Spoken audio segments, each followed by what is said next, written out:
Would you like to feel confident after you've been criticized? You've come to the right place because in today's video, I'm going to show you how to feel confident after you've been criticized. Make sure you watch this video to the end to learn the 3 steps to feeling confident even after you get the harshest bit of criticism. Hi, I'm Jo Randolph and I'm a branding consultant based in London, and I'll help you become an expert and leader in the field you care about most. On this channel, I'll share everything you need to know about how to be a leader doing meaningful work so your career is something you love and supports the life you want. If you want to learn how to do this, come and join me and subscribe. I share videos every single week. Anyways, let's get right into it. The fact that you're watching this video tells me that you've been putting your heart and your soul into your job, or you've been working really hard only to then get a comment or a piece of feedback that you are not that good at what you do.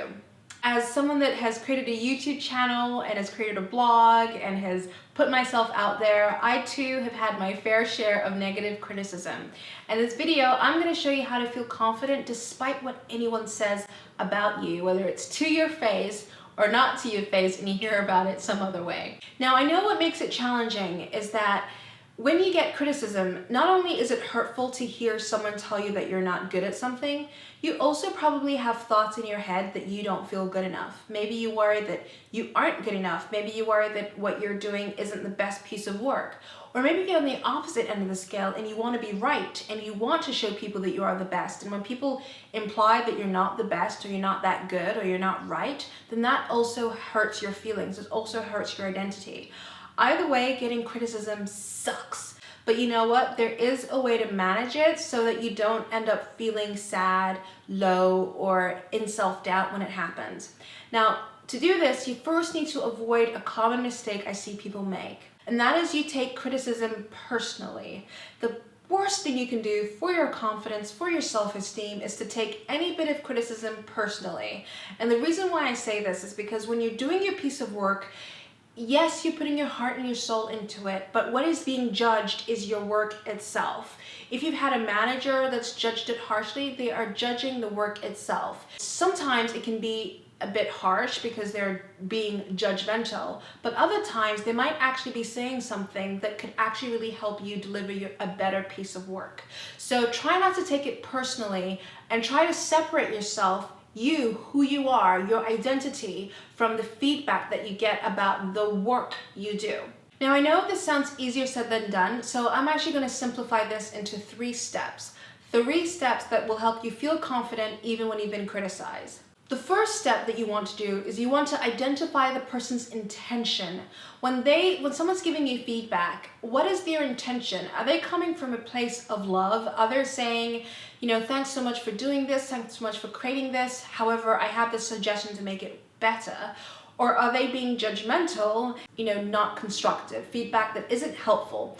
And when it's not helpful, and you can see that they're not actually trying to help you become a better person, then you can distance yourself from that and be like, oh, okay, this person is just being judgmental. Why am I even listening to this person?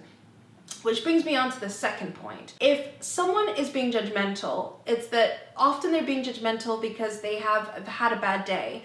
When I started blogging and getting YouTube videos, I remember feeling too afraid to put myself out there. And when you're putting yourself out there and your friends see stuff, and it's nerve-wracking because all the people that you love, all the people that you care about, they may be seeing your work and they may be judging you for the work that you do. So I've always had to kind of deal with that anxiety. So I remember listening to something to try and get some inspiration on what to do when you get criticized, not only by strangers, but also by your friends and family that you love.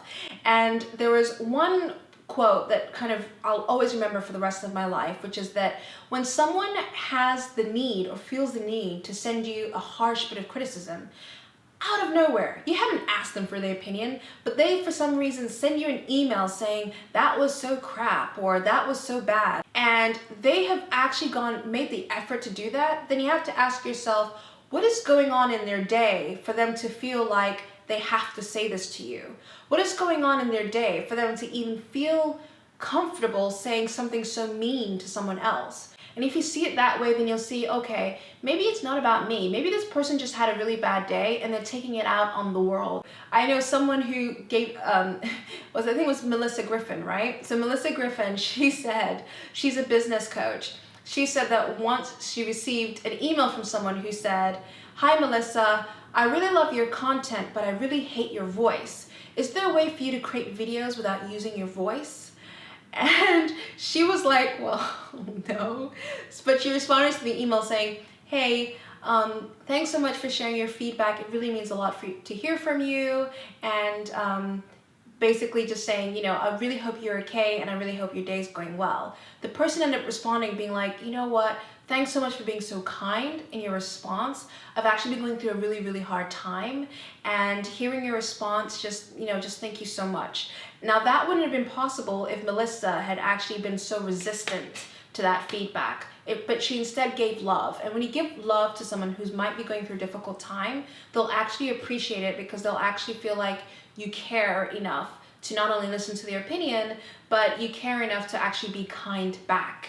And we always respond kindly to people who are kind to us, but we don't necessarily automatically respond kindly to people who are being mean. So always respond kindly, because you never know what that person is going through that day. Now, when this happens, the best thing you can do is to give that person love. You can either give them love by ignoring their comment, which I think is still love. Maybe you just ignore their comment and you let them vent. You let them vent, and then you move on. You don't say anything, you don't interact, you just let them vent.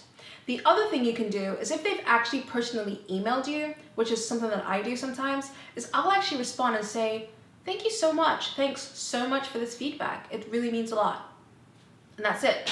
And it means so much sometimes to them to hear from you. One example that I'll always remember is once I wrote a LinkedIn post.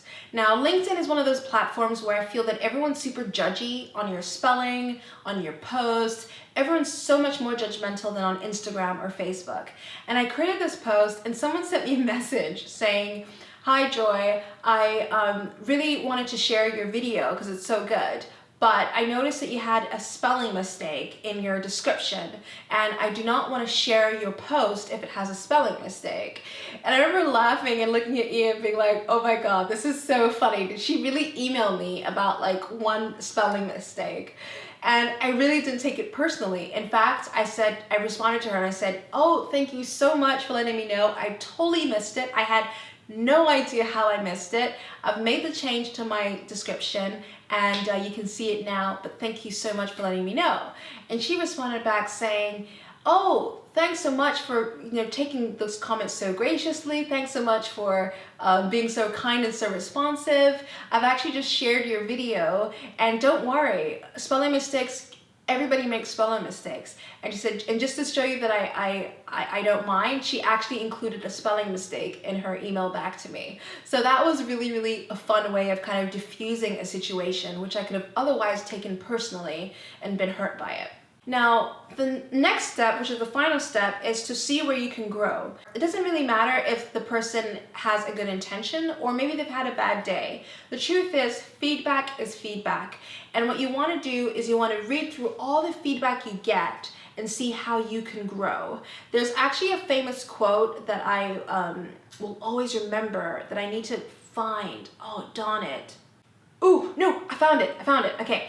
"A successful man is one who can lay a firm foundation with the bricks thrown at him." And that quote is by David Brinkley. I love this quote, and I remember putting this quote as my wallpaper when I started a job one day, and I was starting a job where it was really challenging.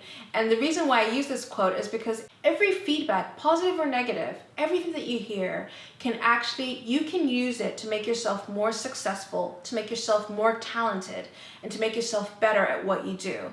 All you have to do is ask for this feedback and be grateful for it, even if you haven't asked for it. There's sometimes a habit of being defensive when someone gives you feedback because you've taken it so personally. But remember what I said earlier, you want to avoid taking it personally. Instead, see it as an opportunity for you to learn, for you to improve, and for you to become excellent at what you do. And every piece of feedback that you get can help you become better if you just move through the noise and understand maybe the key thing that you want to take away that can help you become better at what you do. Anyways, that's it. That is my video for how to take criticism like a champ and how to become so confident no matter what people say about you, whether it's to your face or not to your face. Anyways, thanks so much for watching this video. If you found it useful, give it a thumbs up. I would love to know, what has been the most challenging thing about taking criticism? Let me know by leaving a comment in the box below. And if you'd like to learn how to become an expert and leader in the field you care about most, I invite you to sign up for my Become an Expert consultation. In this consultation, we'll create a clear vision for your career or your business so you know exactly what you want to do and how you want to be an expert and leader. We'll also identify what might sabotage your success in achieving your career goals. And you'll also leave the session feeling renewed, re-energized, and ready to use your skills and confident about what you have so that you can actually start building the career or business of your dreams. Anyways, thanks so much for watching. Give it a thumbs up if you like this video, and I can't wait to see you again next week. All right, bye.